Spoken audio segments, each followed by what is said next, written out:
Hey, it's Marthea Pitts, the MSW coach, and I am back for another episode of Macro Social Work Your Way. So, look, I always come in the same way when we have a guest. Today, we have one of our Micro to Macro Career Accelerator alum who is here to talk about her journey inside of the cohort program, as well as the macro job she landed as a result of doing all of the things inside of the program. So first, hey Julia, how are you doing? How are you feeling? Thank you so much for being here with me today. I'm doing good. Thank you for having me. Yes. So can you introduce yourself to the listeners? Who are you as a human? Like, what do you like to do in your free time? And then tell us a little bit about what you do professionally. So I'm Julia. I'm a licensed clinical social worker, but that has nothing to do with me being macro. It's just something I achieved on myself. But in my spare time, I enjoy reading, baking, being really just around good company. And I love doing a whole lot of nothing, whether that's just relaxing in my bed, my couch, watching some reality TV. That's partly because of my previous role that I did before landing macro. I worked in child welfare. I saw a lot of things, heard a lot of things. So watching reality TV was always something to get me super relaxed. But currently, I work in workforce equity development, primarily focusing on child welfare and how we can look at people of color staying in the field, and then also trying to see if people can get licensed while staying in child welfare. I love that. So I was taking notes because I just recently realized, learned that Julia self-identifies as an introvert. I should have known because like all of my people, they just find me through the interwebs as a fellow introvert. Some way we connect. But to hear you talk about like doing nothing, I love that. I highlighted it. I do lots of nothing also. But ironically enough, a lot of the social workers who engage with my content, they love to bake and cook too. So baking, cooking, reading, watching TV, traveling, you all have like very common similarities. So um let's talk about where you were before coming inside of the program. I know you talked about your background being in child welfare, but let's take a deep dive into that. So how would you describe your direct practice jobs? And then I'll come back in and I can repeat it later. And what was your process for looking for macro social work positions on your own? Yeah, so I initially started in child welfare a little over 10 years ago. It kind of came upon me. I was looking into my master's program. I was actually interning at a children's advocacy center dealing with the Department of Children and Family and case management. And that landed me my first micro job in regards to being a dependency case manager. And I actually did that for 4 years. Very much direct practice, trying to get children reunified or cases being closed, whether it's permanent guardianship or whatever was appropriate for the child. And then I wanted something different. And then I primarily focused on the human trafficking population here in Florida. So doing lots of direct care with victims or people who are at risk to become trafficked. And I was like, okay, I don't know what else I want to do. And so I left. I was like, I don't want to come back to child welfare. I don't want to do human trafficking. And I actually got hired to work at a Medicaid HMO. I did that for about a year and I didn't like it. I was sitting at my desk, very stringent. It was an 8 to 5 job. I learned a lot in regards to Medicaid, which helped me go back into child welfare. And I was with my previous company for almost 5 years, and I transitioned to doing multiple roles.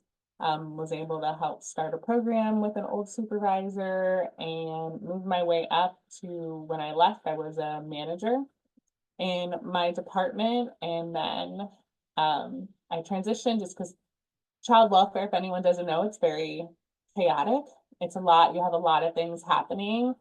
And I just realized I just wasn't happy and I wanted something different. I actually went into grad school saying I wasn't going to become a licensed clinical social worker. I didn't want to do micro stuff, but that's just what I did. Grad school really doesn't teach you not to not get licensed.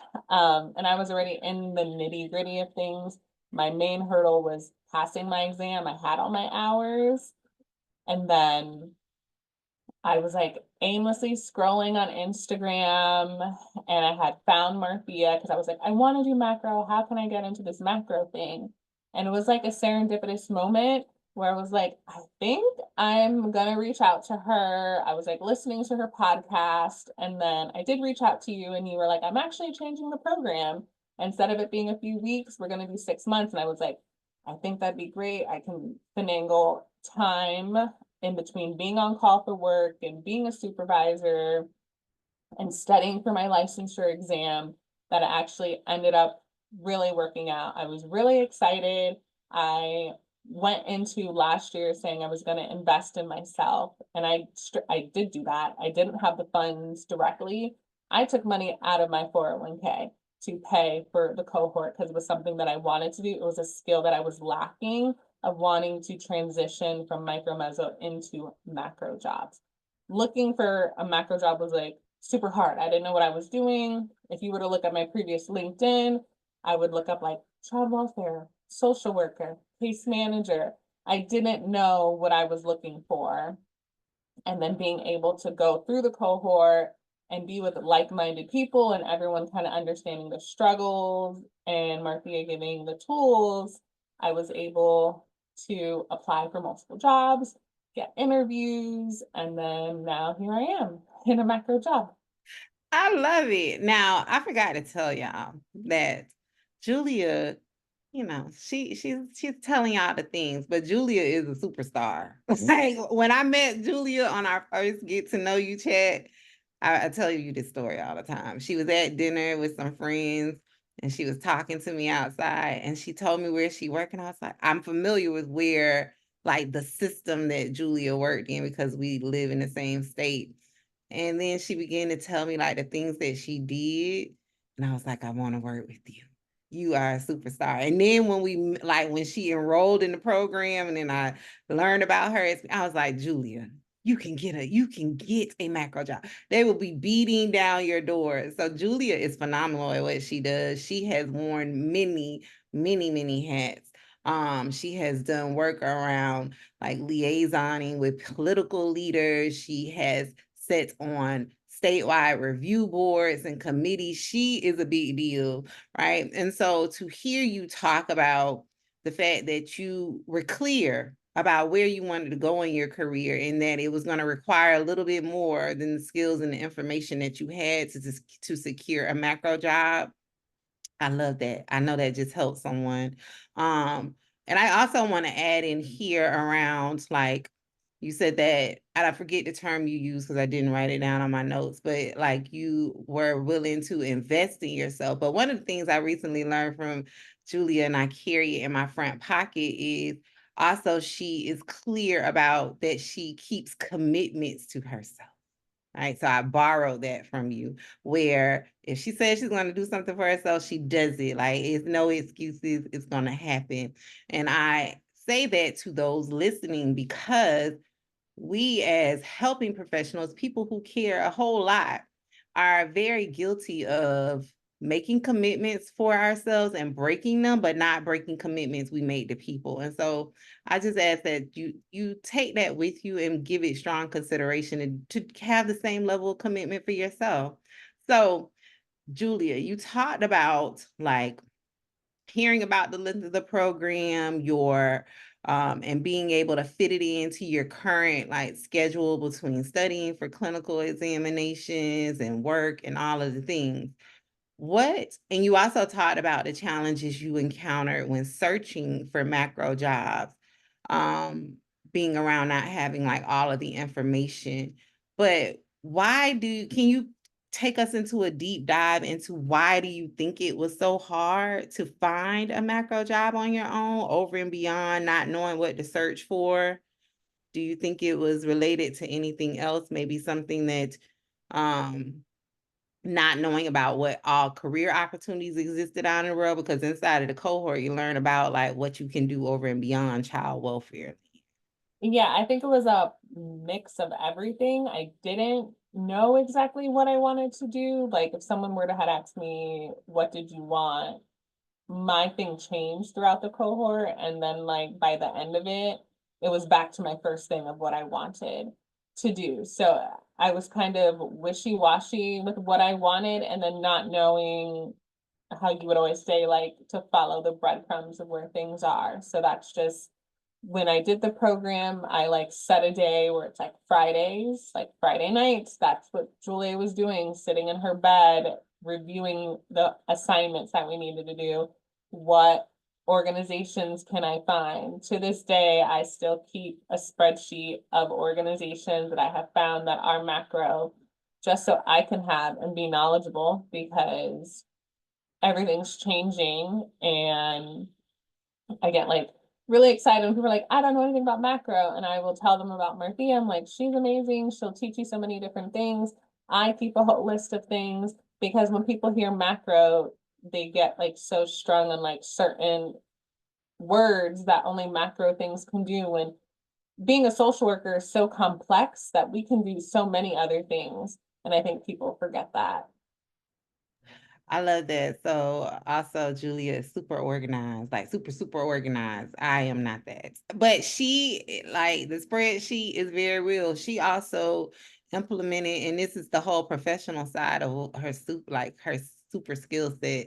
She implemented like strategies and tools into the whole because it's an unlearning process. Like I'm very clear with people, I'm gonna challenge everything you thought you ever knew about getting a job, and it forces people to unlearn a lot. And so she was extremely coachable, and so much so that she took what I gave her and then made it her own. And so what that looked like was creating systems for herself so she could have like a check and balance of I did this and I'm tracking this job and this was the result of it. And then she also shared like those practices that she created with the rest of the cohorts inside of the accelerator. And so things like that, because it things like that are very important because it contributes greatly to the community that we're building inside of the micro to macro career accelerator. So I just want to say publicly thanks, Julia, for everything that you've done. You contributed significantly to the rest of the people inside of the cohort. So let's talk about more about you being inside of the cohort.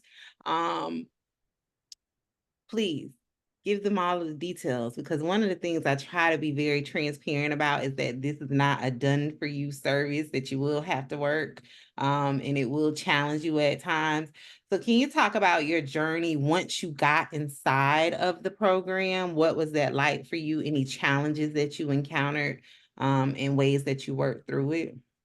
Yes, I think the biggest challenge was just time management and like overcoming everything because I felt there was not enough hours in a day. I was a manager, I was on call, I was studying for licensure. And then before I knew it, I started to get into the groove of things where it was like I realized I studied best in the morning for licensure. So I wasn't studying after work. I was only studying Monday through Friday. I would wake up really early, work out, come back home, study.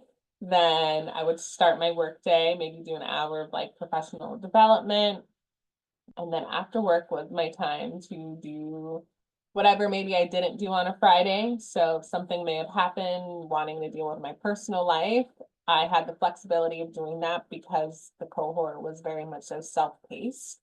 And I really did enjoy that. There were some times where I was like 2 modules ahead, but that was okay because then I knew I wasn't able to do something maybe a following week or two and being able to slow things down, which I did enjoy because I did have a very much chaotic life for a couple of months before I kind of got into the groove of things. I think like in the beginning, I did really good. And then like the middle, it was a little crazy for a couple of weeks where I didn't put that much attention into the cohort. That was when I was going kind of back and forth with what I wanted to do. I just didn't know what I wanted. And then towards the end, I was like, no, you're at the finish line. We're doing this. I had passed my licensure exam. So I was like, there's nothing really holding me back. I just need to do this stuff. I just had to deal with this work stuff and things that were happening within my company. So I think just getting my time management right and then being honest with myself. So me going back and forth was kind of difficult. And then I would have like one-on-ones, and before we knew it, I was going back to what I wanted to do in the beginning, where I was like, I don't want to do child welfare, I don't want to do anything. But I didn't realize there was different realms within child welfare that I could do. So I felt like I was so stuck in one thing that I didn't really know what else was there. And I did lots of research and doing things, and where did this company do this, that. So it was very beneficial to have Marthea hold me accountable, and then just seeing where everyone was within the cohort, because everyone wanted to do different things. I love that. So let's spend some time on the clinical licensure part. Um, so everyone knows that I don't talk about clinical, but ironically enough, Julia is like one of 4 people who have come inside of the accelerator and passed licensure examination. I don't even know if I'm saying it right, using the terms correctly, after several attempts prior to joining the program. And I don't say that that's happenstance. I attribute that largely to like what you were saying earlier around the fact of being in community, being in a space where people are talking about their careers is prominent, is front and center, it's not like back burnered.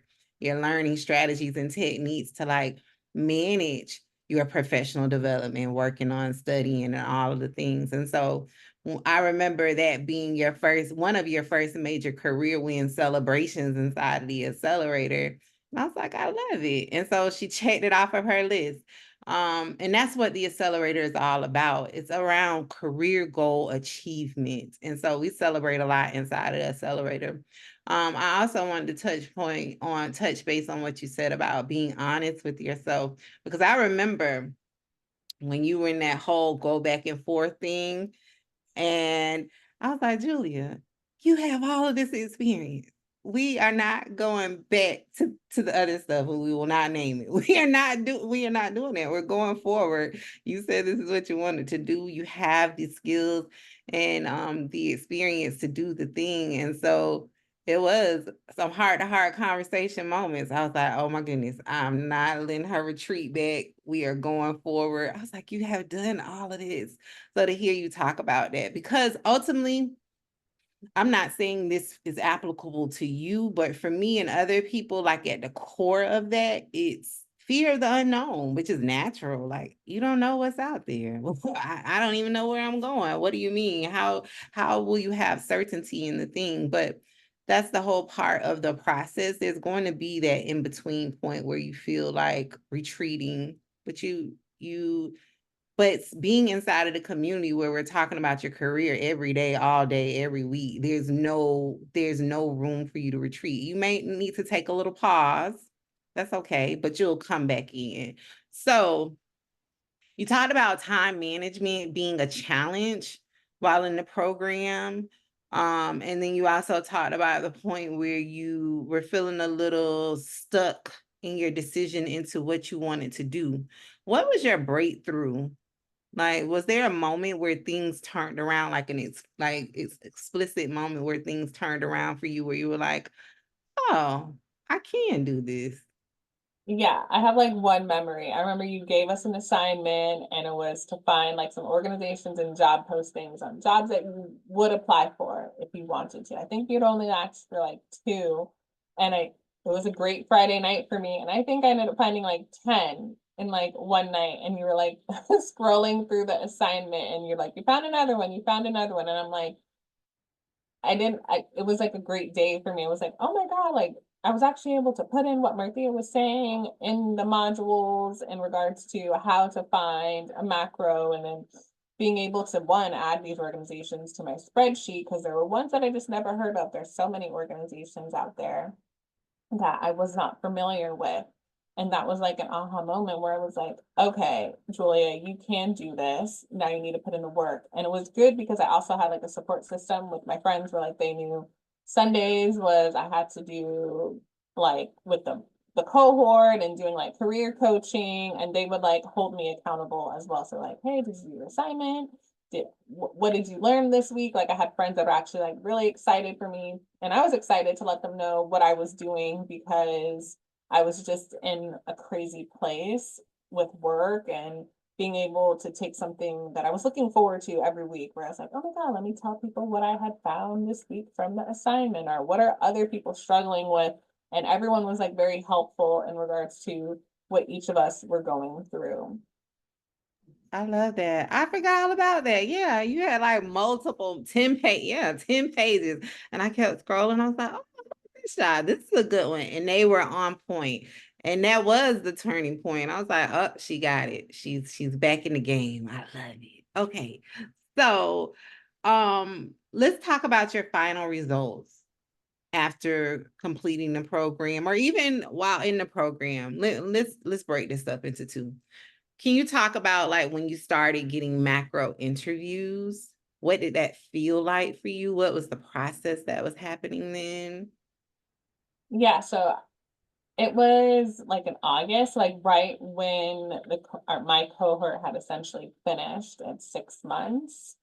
I had like already been applying, but I think like within a week, I had like three different organizations reach out to me for interviews, and I was like, oh wow, this is crazy. I had no clue. And I had to like learn stuff that were different because these companies were having multiple rounds of interviews. And then when I was starting to get interviews and applying, I had to revert myself back to I only need to apply to nonprofit jobs strictly because I was focused on my student loans.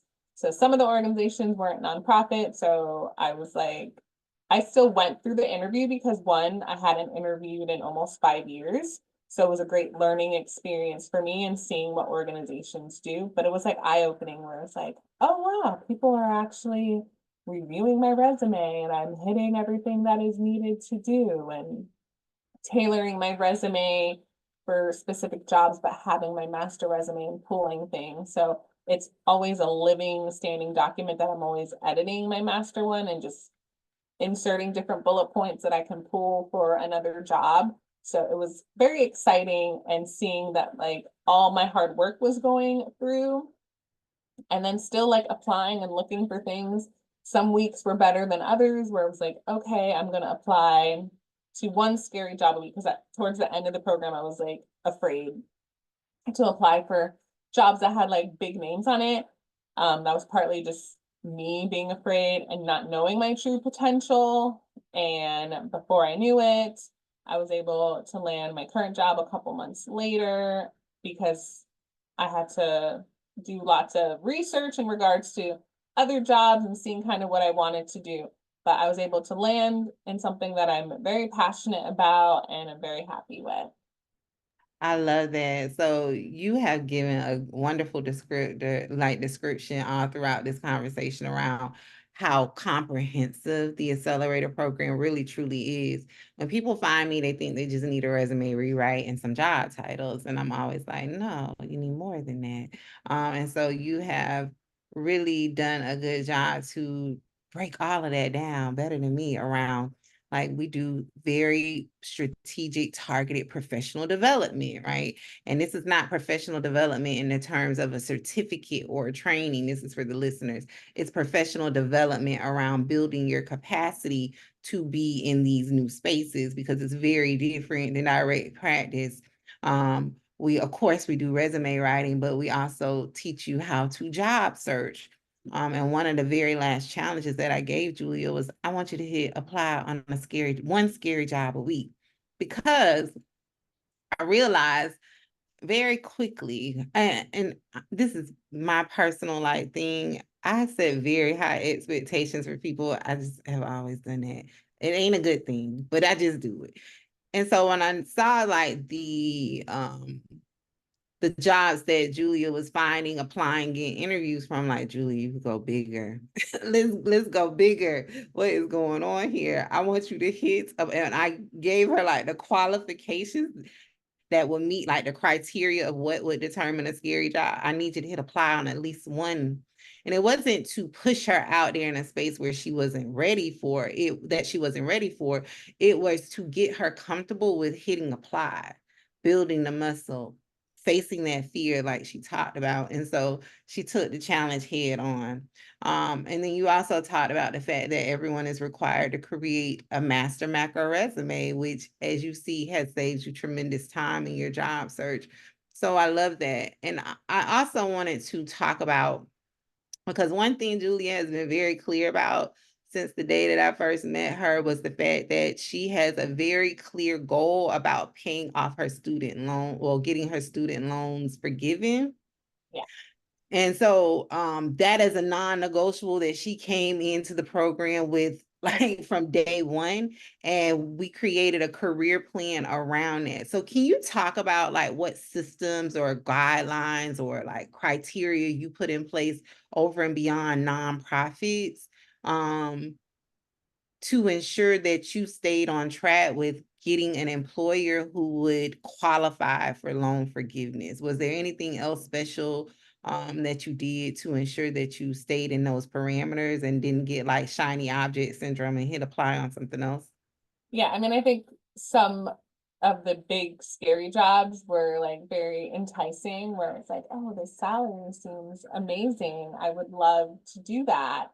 But then I'd have to revert back to myself. I'm like, well, if you're going to make, six figures, that means your student loans are going to be atrocious to pay. And now I'm going to be in debt for, instead of 3 years that I have left, it's probably going to be like 20 years. So I had to be very honest with myself and was like, okay, you're strictly only looking for nonprofits, making sure I would get, their tax ID number, plug it into the public service student loan to make sure that they were in there. If they were, I was like, okay, great, I'm applying. So I had to do extra steps when looking for jobs because I didn't want to let myself down if I saw something that I really liked but it wasn't feasible for me. So I'm like, okay, well, that's just, let me add them to my spreadsheet for something for later on. Because now that I've hit my one hurdle of macro, which I'm so excited for, I'm like, my main focus is staying in the nonprofit realm for 3 years until my student loans are forgiven. And then after that, I think the realm is very much so endless for me that I don't plan on wanting to go back to school. I thought about it for a second, but I was like, I don't think I want to get my PhD or DSW. So I'm okay with no longer having any debt and doing all of those things. So in 3 years, hopefully I will be applying nonstop to all the jobs that were very scary for me. Yes, I love it. So that's the clarity around not wanting another degree. Did that come just out of your own like personal revelation, or was it because you learned how to find the jobs that you really want to target and read the job descriptions? What would you attribute that to? I think it was a mixture of both. So understanding that I can get a job without having a PhD or doctorates and whatever, because I didn't know what I was looking for essentially. And then now being able to, one, use my transferable skills and being able to write in my resume what I can and cannot do has been amazing to say the least. And also, I just don't think I want to go back to school because I was like, school was very hard getting my master's. I actually worked full time, went to school part time, did an internship. I was like, I don't know if I can do that in my 30s and having to do like a whole capstone or dissertation. So I was like, I'm happy with what I'm doing and I have a lot of experience and being able to exude that experience when I talk to people when I'm in an interview is always exciting. Yeah, I love that. Okay, I had another question and I lost it, but I'm gonna go with this last one that I have queued up. Um, how has your life changed personally and professionally since working your new macro job? So I went from being in a high stress, high strung job.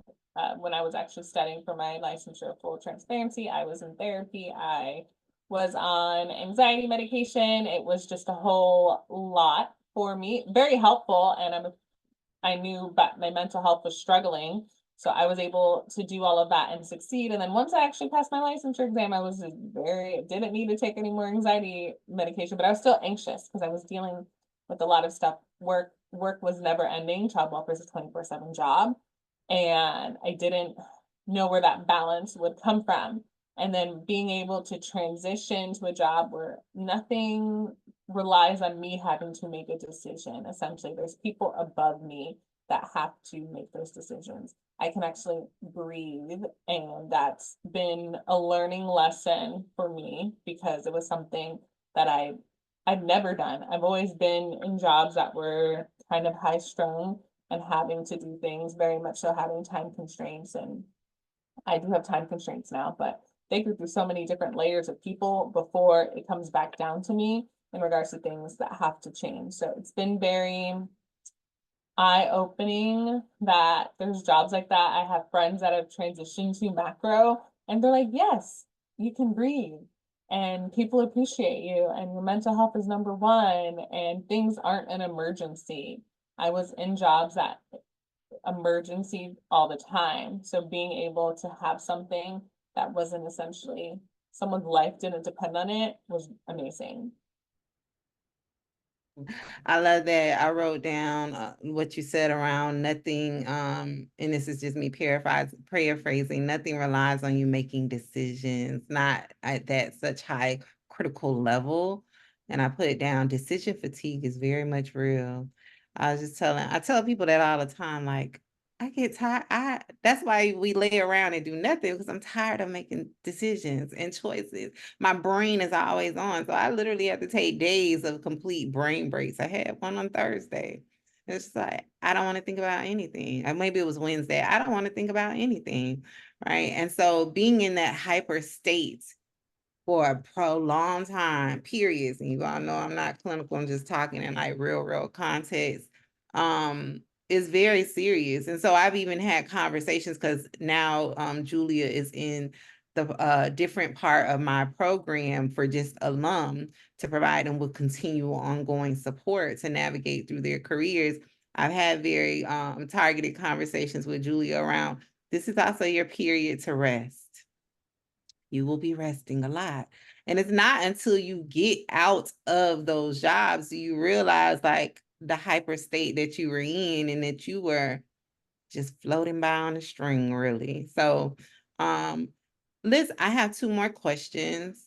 And this one kind of piggybacks off of what we talked about earlier. I wanted to know, have there been any challenges for you professionally since going macro? And if so, have you worked through them? And I have one specific thing in mind where you talked about the time around like you get your work done now in like an hour and then your leadership is like, oh, we weren't expecting it back so fast. You have longer than, a day to do it. Take your time. Can you talk about that? Like elaborate on the first time you realized like I worked so fast and what you've done to like work through that. Yes, I'm working on slowing down. So I'll get an assignment and I'll do like a whole PowerPoint in one day when I probably should have only done like half and gone to my boss like, hey, can you look at this? But I'm an overachiever when it comes to work where I'm like, no, if they told me I need to do this now. So I'm learning to like spread out stuff. So like I'm working on outlines and I'm like, okay, you did this one, you were able to get more information on this. So leave stuff for tomorrow so you can spread things out for the week instead of just doing stuff in one day. It has been hard to unlearn, but I've been with my new job for like a little over 2 months. So I've been able to slowly do those things. It's been a hard process, but it's new. And I think I've earned it in regards to all the work that I've previously done, that I don't have to do things so fast. Because when I do my work, I then have to give it to my boss, who then gives it to their boss's boss. And then before we know it, so many people have to look at it that it's being changed. And it's very much so a team approach and not like I do it and that's the end all be all, like that was previous. Like, no, I have so many additional eyes looking at my work. I love that. It's a good feeling to not have to rush through yourself, but it does take unlearning and it is a process. And you're like, oh, I can sit here and have 4 days to think about the thing before like producing it, finishing it, editing it, hit submit on the thing. That's very much real. So last question. before we wrap up. Are you, because people that listen to the podcast love this question, are you remote or in office? I am fully remote. Oh, do you travel? I will be traveling probably in the fall. Don't know where yet, but I will be traveling. I love it. So thank you so much. I want to wrap up with you sharing one takeaway, one something you want to leave with the people. Anything that's laid on your heart will help them. Someone will find value in it. But what is one thing you want to leave with the listeners? I think if you're dodging the idea of wanting to join, just do it. Reach out to Marthea, get information. That's what I did. I think my health is 1000 times percent better. In my previous role, anytime I took off, I got sick. I, I would take a week off and I was sick. I have not gotten sick since I've started, and I was very much so concerned because I had to wait and transition for new health insurance. But I was like, I'm not sick. And my friend's like, because your body is not stressed. And being able to realize that there's other jobs in social work besides what we learn of the micro and the meso, like macro is available. And I wish schools would teach us more about this, but they solely focus on, everyone wanting to get licensed and doing all those things. But understanding your transferable skills is number one, and that I've had to learn myself, where it's like, oh, Marthea would say you did. I'm like, but did I? And she would be like, yes, that's exactly what you did. Let's transfer it on your resume. So being able to, one, the cohort helped me with my confidence and being able to understand that what I was doing was not quote unquote normal. People did. I did a lot of stuff in my previous role, and that was just partly because I always wanted to learn more and more and more. And I say that being able to do all that stuff, I was able to transfer it to my resume for people to say, like, no, you're doing amazing. That's not something that someone normally would have done the couple months that they were there. So being able to do that has been refreshing. I love it. You actually brought that was the question I wanted to ask earlier, and I lost it around what was the aha moment or takeaway you had from the resume intensive. And so you talked about like realizing, did all of that? That's usually always people's response. I'm like, Julia, you did all of that and more, and you are essentially doing the job of 6 people. I think it was close to 10, but she did so many different things. But yeah, so thank you so much for your time. For those who are listening, if you are interested in learning more about the Micro to Macro Career Accelerator, click down in the episode show notes in the description box and visit macroandpaid.com. You can schedule a free chat with me to learn more about joining the accelerator. If you want to just get some basic information or some general information to start learning about what macro social work is and what it entails, also click down in the episode show notes and description box and grab my free e-course. It's a great starting point. I break down what macro work is, what it entails, what it looks like in the job market, what are some job titles and salary ranges, all of the good things. But until then, until next time, I'll talk to you all later. Happy macro career planning. Bye.